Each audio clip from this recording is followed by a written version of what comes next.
আমার বউ দেখবে যাইন তো একবার এক কমিটি বাড়ি গেছে দাওয়াত দিবে, কাছে হুজুর দাওয়াতটা হলে তো ভাবিকে ডাক দেন একটু চা খায়। আমি কইছি কয় টাকা দিছো দাওয়াতে? তাড়াতাড়ি ফেরত নিয়ে যা, তোদের মাহফিল আমি ওয়াজ করবো না। বেয়াদবি আমার সাথে। হুজুর দাওয়াত দিবে এসে হুজুরের বউ দেখবো, আর তোর মতো কমিটির বাড়িতে আমার ওয়াজ করা লাগবে? কথা কয় না কেন? এত কষ্ট করে মাসে মাসে বোরকা কিনে দেয় মানুষকে দেখানোর জন্য। কয়টা বোরকা আছে আপনি হিসেব করে পারবেন? এতগুলো বোরকা আছে, আর আপনি তো বোরকা কেনার ভয়ে বোক বেপরদায় নিয়ে ঘুরতেছে। কানে পড়ছে দুধ, কপালে পড়ছে টিপ, কাছে যদি বলেন বিলকিস, কয় না আমি আবু। ওরে শয়তান আছে না না?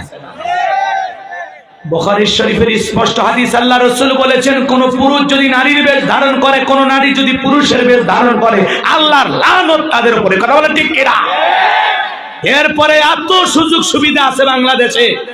মাঝে মাঝে ঢাকা শহরে যখন যাই, মা বোনদের চলার স্টাইল দেখে মনে হয় আমি লন্ডনে আছি। কথা কয় না? যার যা পোশাক মন চাইছে পড়ছে। কথা কয় না? এরপরে ওদের এত আক্ষেপ নিয়ে মাঝে মাঝে রাজপথে এসে আন্দোলন করে, আমরা পোশাকের স্বাধীনতা চাই। কি স্বাধীনতা? তাই দাদি নানি ব্লাউজ ছাড়া শাড়ি পরেছিল, আমরাও পরতে চাই। ও বোন, দাদি নানি শাড়ি পরেছিল ব্লাউজ ছাড়া ঘরের ভিতরে, এখন অভাবের কারণে পরুক আর গরমের কারণে পরুক, তাদের 12 হাত শাড়ি দিয়া পুরো শরীরটা ঢেকেছিল, আর তুমি 12 হাত শাড়ি পরার পরে পুরো পিঠটা এমন কায়দায় ফাঁকা রেখেছো মনে হয় কাতার বিশ্বকাপের ম্যাচ হবে। পোশাকের স্বাধীনতার নামে কি চাও? আরো কি চাও? যেটুকু পরেছো ওটুকু পরবা না, এই চিন্তা ভাবনা। গুগলে সার্চ দাও কোন দেশে পোশাক ছাড়া মানুষ ঘরে, চলে যাও ভিসা লাগায়া, তোমার জন্য রাস্তার কুত্তেও কান দিবি না। যা ভিসা করে চলে যা।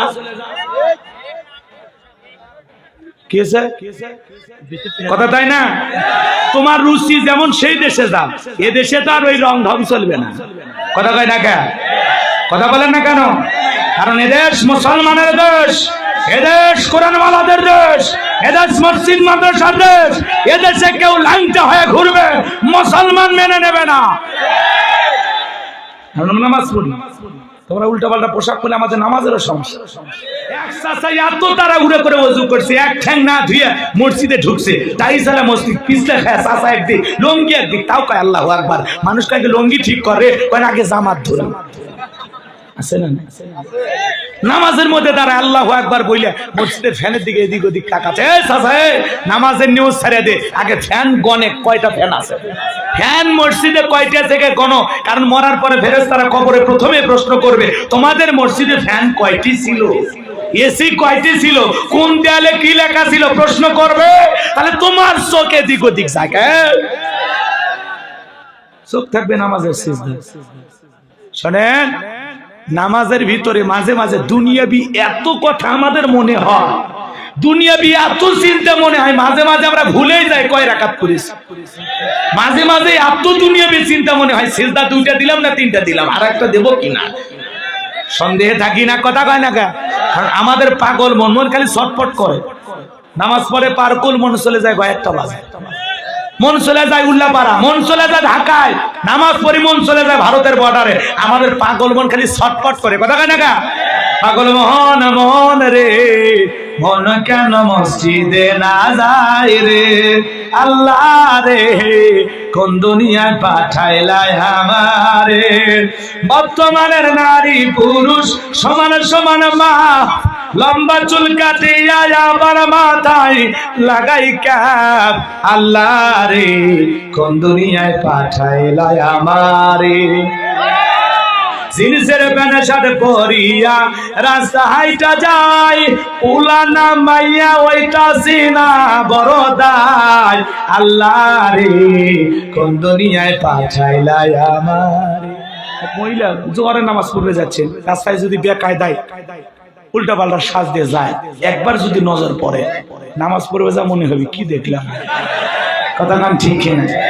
এই জন্য মা শোনেন, আসলে কি জানেন, কোন ভদ্র মেয়েরা এগুলো কথা বলে না। ওরা বলে ছেলেরা আমাদের ফিতে দেখে সিডুস আছে না? নাই কি চিন্তা ভাবনা।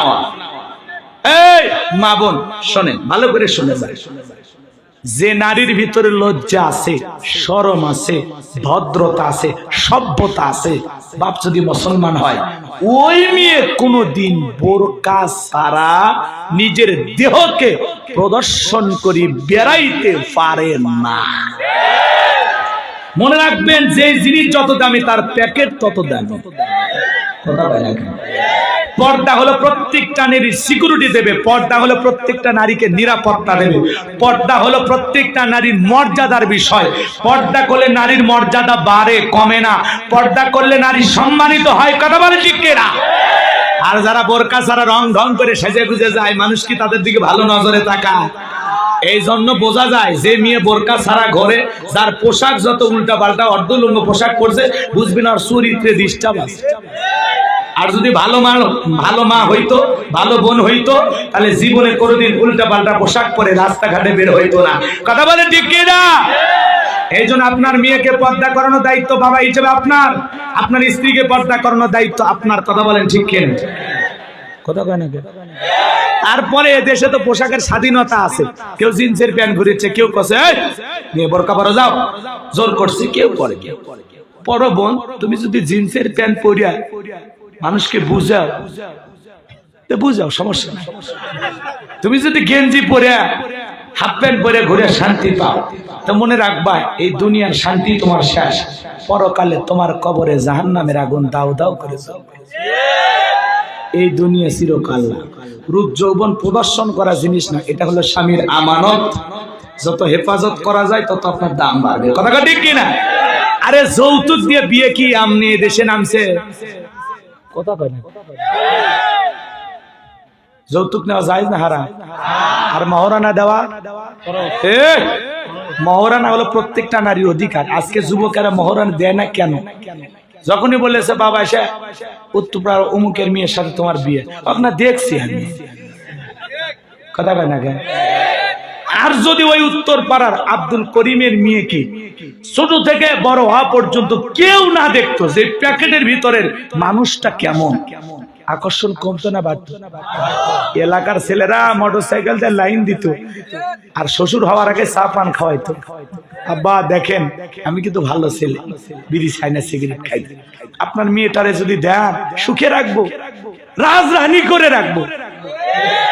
কারণ ওই প্যাকেটের ভিতরের মানুষটা কেমন কেউ দেখেনি, কেউ দেখেনি, আকর্ষণ বাড়তো। আর এমন পোশাক পরে যায়, সব বোঝা শেষ। কথা কয় না কেন? এই জন্য যখন এসে কয় উমুকের মেয়ে, বিয়ে করবো তো খালি খালি সংসার করা যাবে তো, বলছে বাবা হোক, মেয়েও দিব 2 লাখ টাকাও তাও রাজি হবে। কথা কয় না? আপনার মেয়ের দাম, মেয়েদের দাম ওই জায়গাতে তো কমে গেছে যখন মেয়েরা পর্দা ছাড়া সেলা কলার মতো ঘুরে বেড়াইছে। কথাটা ঠিক কিনা? ওই জায়গাতে নারীদের দাম কমে গেছে। এখনো কভার লাগান, দাম বেড়ে যাবে। কভার লাগান, এ কথা কন না? কভার লাগালে দাম বেড়ে।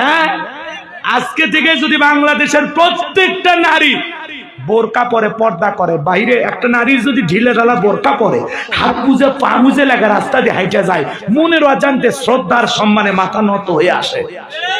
কেউ কি বোরকালি বলে টিটকারি মারে?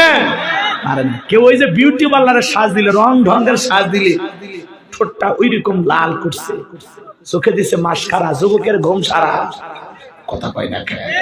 লাম খালি মিম খালি নুনের ওপর এক নক্তা, পিঠ খালি, পেট খালি, কপালে দিছে ফোঁটা, রং ঢঙ্গের সাজ দিয়ে যাচ্ছে। এই জন্য মা বোন থেকে বলো, মা যখন আপনারা নিজেদের প্রদর্শন করেছেন তখনই আপনাদের দাম কমে গেছে। তাছাড়া আমার দাদা, তার দাদা কি মেয়েদেরকে টাকা দিয়ে বিয়ে করছে? এই মহারানা দেয়নি দাদা, আমরা দিচ্ছি না কিশোর, দেখছি।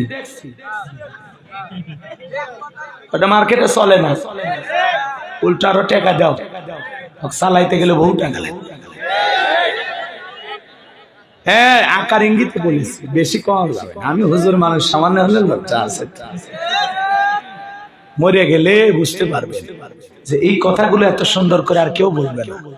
এই জন্য মানুষ আমাকে বলে কমেডিয়ান বক্তা, কেউ বলে রসিক বক্তা, কেউ বলে হুজুর ব্রেক নাই। সমাজের ব্রেক নেই, আমার ব্রেক থেকে কি লাভ? পাগলা, তোমাকে বুঝেন লাগবে আমাকে না, বুঝি না। সোয়ে ভাবে ও সাইজ করে ওদেরকে পর্দায় তুলে দাও। এই তোমার বউ যদি বেপর্দায় যায়, তুমি একটা পুরুষই না, তুমি কি চোখ বিয়ে করছো? এ বউ হলো পার্সোনাল জিনিস, ওটা কি পাবলিসিটি করার জিনিস? আমার বউ আমি দেখবো। খেতে চাও দরজা বন্ধ করে খাও, অ্যাডভাইস দেখোনি?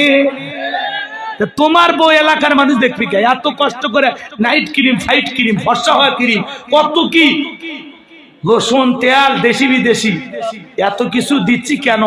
আমি দেখব, আমি সাজাবো তোমারে আমার মনের মতো করে, আমি দেখার জন্য। ওই গ্রামের মানুষ দেখার জন্য, উত্তর পাড়া মানুষ দেখার জন্য, দক্ষিণ পাড়া মানুষ দেখার জন্য, ওই বাজারের মানুষ দেখার জন্য। যারা বউকে বেপরদায় নিয়ে ঘরে, এরা হলো সমাজের সবচাইতে ছোট লোক। এদের রুচি বলে কিছু নাই। এর যদি রুচি ভালো থাকতো তাহলে বউকে বেপরদায় নিয়ে ঘুরতো না। এর রুচিতে সমস্যা। এ চায় আমার জিনিস সবাই দেখুক। কথা বাস্তব, মানে সত্য কথা। মুসলমান হয়ে থাকলে সামান্য যদি আপনার ভিতরে লজ্জা শরম থাকে, আগামী কাল থেকে আপনার মিয়ার স্ত্রী বোরকা সারা বাহিরে যাবে না।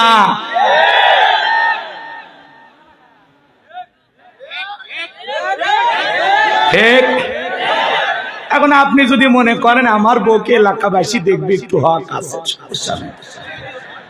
আপনার বউ যদি বাইরেও যায় তাতেও আপনার সমস্যা না। আপনি পুরুষ, আপনি মহব্বত ভাগাভাগি করার পুরুষ। আল্লাহ হেদায়েত দান করুন। আর কত নিচে নামলে বুঝবেন বলেন? আর কত নিচে নামা আল্লাহ বোঝার তৌফিক দান করো। সরে বলেন আমি।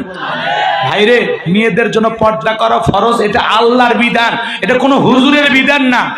মেয়েরা ফরজ পর্দা পালন করলে মেয়েরা নিরাপদে থাকবে, মেয়েরা পর্দায় থাকলে তাদের যত্ন থাকবে, মেয়েরা পর্দায় থাকলে তাদের সম্মান ঠিক থাকবে। কথা বলে ঠিক না?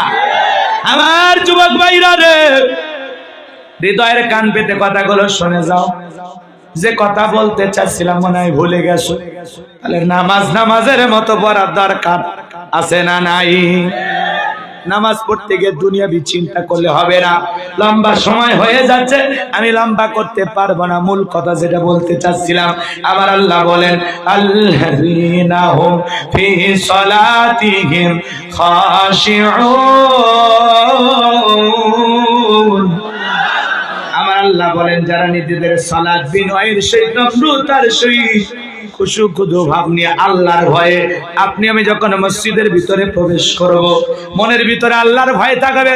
আর মনে মনে খেয়াল করব, আমি নামাজ আদায় করতেছি, আমার আল্লাহ আমাকে দেখতেছে। আপনি নামাজ আদায় করবেন আর মনে মনে ভেবে নেবেন এই নামাজ আপনার জীবনের শেষ নামাজ। আপনি জোহর পড়তেছেন, আসর পর্যন্ত আল্লাহর জমিনে নাও বেঁচে থাকতে পারেন। প্রত্যেকটা ওয়াক্তে নামাজ আদায় করা লাগবে, আর মনে করা লাগবে এই নামাজ আমার জীবনের শেষ নামাজ। কথা বলেন ঠিক কিনা? আমার যুবক ভাইরা, হৃদয়ের কান পেতে কথাগুলো শুনে যাও। নামাজকে নামাজের মতো আদায় করতে হবে। দুনিয়ার একটা রাষ্ট্রপতি যদি আপনাকে দাওয়াত দেয়, তার সামনে দাঁড়ায় কি করবেন? মোবাইল টিপাটিপি করবেন? কি করবেন? লঙ্গি ঠিক করবেন, দাড়ি চুলকাবেন। একটা রাষ্ট্রপতির সামনে দাঁড়াইয়া যতটা বিনয়ী আচরণ করবেন, যতটা ভদ্রতার সহিত দাঁড়াবেন, যতটা আদব আখলাক ওয়ালা হবেন, তার চাইতে বেশি নম্রতার সহিত, ভদ্রতার সহিত আল্লাহর ঘরে গিয়ে আল্লাহকে সিজদা দেওয়ার সময় আপনাকে দাঁড়াতে হবে। কথা বলেন ঠিক কিনা? হে মুসলমান, নামাজকে নামাজের মতো আদায় করতে হবে। আমার আল্লাহ বলেন, ফালিয়াবুদু রাব্বা হাযাল বাইত আল্লাযী আত'আমাহুম মিন জু' ওয়া আমানাহুম মিন খাউফ। আমার আল্লাহ পাক বলেন, এই ঘরের মালিকের ইবাদত করো। ইবাদত যদি ইবাদতের মতো করতে পারো, নামাজ যদি নামাজের মতো আদায় করতে পারো, আমি আল্লাহ দুইটা জিনিস দেব। 1 নাম্বার বান্দা রিজিকের টেনশন করা লাগবে না, আমি আল্লাহ রিজিকের ব্যবস্থা করব, কোন সুবহানাল্লাহ। 2 নাম্বার বান্দা কোনো ভয় থাকবে না, সকল ভয় থেকে আমি আল্লাহ নিরাপত্তা দেব, বলেন সুবহানাল্লাহ। তাহলে ইয়্যাকা না'বুদু ওয়া ইয়্যাকা নাস্তাঈন, ইয়্যাকা না'বুদু ওয়া ইয়্যাকা নাস্তাঈন, আমরা তোমার ইবাদত করি, তোমারই গোলামি করি, সাহায্য তোমার কাছে চাই, কথা বলেন ঠিক কিনা? তাহলে মুমিন জীবনে নামাজ হবে একমাত্র কার জন্য? কুল ইন্না সালাতি ওয়া নুসুকি ওয়া মাহইয়ায়া ওয়া মামাতি লিল্লাহি রাব্বিল আলামিন। নবীজি আপনি বলেন, আমার নামাজ, আমার কুরবানি, আমার জীবন, আমার মরণ লিল্লাহি রাব্বিল আলামিন, আসমান জমিনের প্রতিপালকের জন্য। তাহলে আমরা সালাত আদায় করব একমাত্র কার ভয়ে? আল্লাহর ভয়ে। 5 ওয়াক্ত সালাত মসজিদে গিয়ে কারা কারা আদায় করবেন? দুহাত তুলে আমার আল্লাহকে দেখান। আল্লাহ আমাদের সবাইকে 5 ওয়াক্ত নামাজ,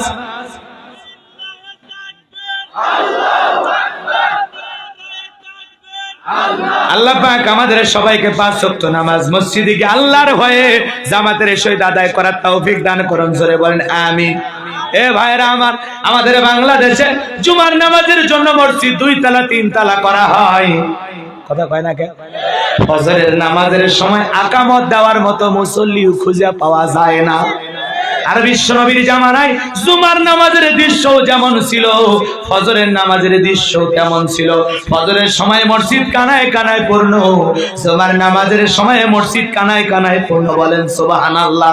তাহলে এই গ্রামের যারা জুমার নামাজ আদায় করলো, আসর, মাগরিব, এশা, ফজর দুলা ভাইরা পড়লো কোথায়? এ কথা কয় না?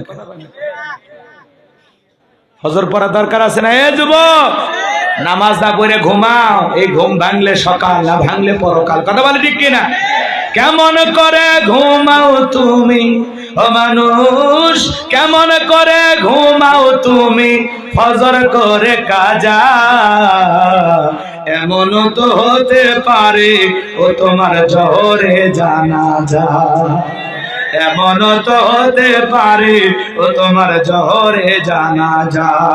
কেমন করে ঘুমাও তুমি ও মুসলমান, কেমন করে ঘুমাও তুমি ফজর করে কাজা, এমন তো হতে পারে ও তোমার জোহরে জানাজা, এমন তো হতে পারে ও তোমার জোহরে জানাজা। মারহাবা কর। তাহলে নামাজ গুরুত্ব দিয়ে পড়তে রাজি আছেন তো মুসলমান? ধীরস্থির ভাবে 2 মিনিটে 2 রাকাত না, 2 মিনিট পড়ব, 5-10 মিনিট নিয়ে, কথা বলেন না কা? নামাজ পড়ব সময় দিয়ে আল্লাহকে রাজি খুশি করার জন্য। আল্লাহ কবুল করেন, চিল্লা এখন আমিন, জোরে বলেন আমিন। মুমিন বান্দার 3 নম্বরে গুণাবলী, ওয়াল্লাযীনা হুম লিয-যাকাতি ফাইলুন। মুমিন বান্দার 3 নাম্বার গুণাবলী। এই যে 4 নম্বরে যুবকদের ওয়াজ আসে গেছে, 3 নাম্বার কষ্ট হচ্ছে আপনাদের। মুমিন বান্দার 3 নাম্বার গুণাবলী, আল্লাহ যদি মুমিন বান্দাকে নিসাব পরিমাণে ধন সম্পদের মালিক বানায় দেয়, মুমিন বান্দা সক্রিয়ভাবে হিসাব করে করে বছরে একবার যাকাত দেবে। কার ভয়ে? যাকাত দেওয়া নফল না ফরজ? ধনীদের জন্য যাকাত দেওয়া নফল না ফরজ? যাকাত দেওয়া ফরজ করেছেন কে? নামাজ যেমন ফরজ, যাকাত দেওয়া তেমনি ফরজ, কথা বলেন না কেন? আজকের সমাজের 50 বছর কেটে গেল স্বাধীনতার, যারা যাকাত দিচ্ছে দিয়ে যাচ্ছে, যারা নিচ্ছে নিয়ে যাচ্ছে, মানুষের ভাগ্যের কোনো পরিবর্তন হচ্ছে না, কথা বলেন না কেন? যাকাত আসছে দারিদ্রতা বিমোচন করার জন্য, যাকাত আসছে অভাব মুক্ত সমাজ রাষ্ট্র দেশ গড়ার জন্য, যাকাত আসছে এই সমাজের পথে পড়ে থাকা বঞ্চিত অবহেলিত মানুষের অধিকার প্রতিষ্ঠিত করার জন্য, তাদের মুখে হাসি ফোটানোর জন্য, বলেন আল্লাহু আকবার। যাকাত আসছে রাস্তার এই পাশে 10 তলা, এই পাশে গাছতলা, এটা হবে না। সবাই শান্তিতে থাকবে, কেউ খাবে কেউ খাবে না, তা হবে না, কথা কয় না? যাকাত দিতে হবে ধনীদের, কথা বলে না কেন? আমাদের দেশে একটা সিস্টেম, যাকাত মানে শাড়ি লুঙ্গি, কথা বলে না? নিজের পরনে পরে থাকা আমানস্যা লুঙ্গি 500 টাকা, 700 টাকা, 1000 টাকা দাম, আর গরিবকে দেয় লিটন লুঙ্গি 200 টাকা দাম, পরে থাকলে আর জান্নাত জাহান্নাম সব বোঝা যায়। নিজের বউরে পরা 2000, 5000, 10,000 টাকা দামের শাড়ি, আর গরিব মহিলাকে যখন শাড়ি দেয় 300 টাকার দামের শাড়ি দেয়, ধুয়ে দিলে শাড়ি না মশারি খুঁজে পাওয়া যায় না। এই বড় লোক এই শাড়ি তোমার বউরে পরায়ও, এই বড় লোক এই শাড়ি তোমার মেয়েরে পরায়ও। দিলে ভালো দেন, 5000 দেওয়ার দরকার নেই, 500 দেন, ভালো দেন। আর জাকাতের শাড়ি লঙ্গি বিতরণ করবে 5000, মানুষ হচ্ছে 50,000, ঠেলাঠেলি গুদেগুদি করে পায়ের তলে বলে কয়েকজন মরছে। এরকম ভাবে কেউ যদি জাকাত দেয়, কি আল্লাহর দরবারে কবুল হবে? হবে না। হযরত ওমর ফারুক বলেন, যাকাত তোমরা এমন ভাবে দাও যাতে ওই ব্যক্তি যাকাতের জন্য আর কারো দুয়ারে লাইন না দেয়। কথা বলেন ঠিক কিনা? ধনীর যাকাত দেওয়া ফরজ, গরিবের যাকাত খাওয়া ফরজ নয়। আমি যে গরিবের হাতে যাকাতের টাকা দিলাম, দিয়ে কি দয়া বা করুণা করলাম? না, আমার দেওয়া ফরজ। আর গরিব আমার এই যাকাতের টাকা গ্রহণ করে আমাকে ফরজ ইবাদত পালনের সুযোগ করে দিয়ে গরিব বড় লোক দয়া করেছে। কথা কয় না? এজন্য যাকাত কিভাবে দিতে হবে শোনেন। এই ছেলেটা বেকার বসে আছে, ওর একটা গায়ে একটা বাজারে চায়ের দোকান দিয়ে দেন, অথবা ছোটখাটো 1.5-2 লাখ টাকা দিয়ে একটা ছোটখাটো ব্যবসা প্রতিষ্ঠান ধরায় দেন। যাকাতের অর্থ দিয়ে মানুষের কর্মস্থানের সুযোগ সৃষ্টি করতে হবে। কথা বলে ঠিক কিনা? এই ব্যক্তি 10 বছর যদি ওই যাকাতের টাকা পায়, ব্যবসা বাণিজ্য করতে পারে, 10 বছর পরে ও নিজে যাকাত দেওয়ার মতো আল্লাহ তৈরি করে দেবেন। এই ছেলেটা বেকার বসে আছে, ওর একটা অটো ভ্যান রিক্সা কিনে দেন, ওগুলো চালায় তার ভাগ্যকে পরিবর্তন করবে। কথা বলেন ঠিক কিনা? একটা মহিলা আসছে, শাড়ি দিয়ে কি লাভ? সেলাই মেশিন কিনে দেন, 2টা ছাগলের বাচ্চা করে দেন, 2-3টা গাভী গরু কিনে দেন, এগুলো লালন পালন করে ভাগ্যের উন্নতি ঘটাবে। কথা বলেন ঠিক কিনা?